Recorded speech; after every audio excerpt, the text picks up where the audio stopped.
ख़वातीन के मुकाबले हुस्न तो आपने बहुत देखे होंगे, लेकिन फैसलाबाद में हुआ ऊँटों का मुनफरिद मुकाबला हुस्न।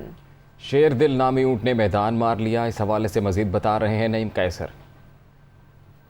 जी, नेशनल कैमल डे के मौका पर ज़रई यूनिवर्सिटी फैसलाबाद में खूबसूरत ऊँटों के मुकाबले करवाए गए हैं और यहाँ पर मुल्क भर से 10 जो मालकान हैं वो अपने ऊँट लेकर आए थे।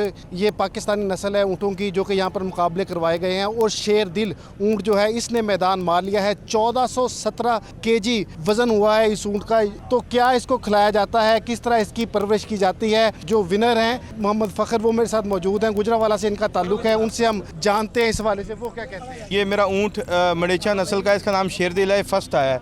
इसका वज़न 1417 किलो है और इसका कद तकरीबन 10 फुट ऊंचा है। क्या इसको खिलाया जाता है? इसको गंदम खिलाते हैं, चने खिलाते हैं, दूध दही मक्खन देते हैं इसको और मुरब्बा जात खिलाते हैं। इसकी दिन रात खिदमत करते हैं, 2 लोग दिन रात इस पे मामूर हैं। 1417 किलो का ये जो ऊँट है ये दुनिया का सबसे बड़ा ऊँट है, क्योंकि आज तक कहीं भी 1417 किलो का ऊँट जो है वो सामने नहीं आया। तो ये बड़ी खूबसूरत एक्टिविटी है जो कि जहाँ पर करवाई गई है। इससे पहले और मालिक का ये कहना है इसकी कुर्बानी की जाएगी, अल्लाह की राह में इसको कुर्बान किया जाएगा और इसका गोश्त जो है वो मसाकीन और जो दीगर शहरी हैं उनमें तकसीम किया जाएगा।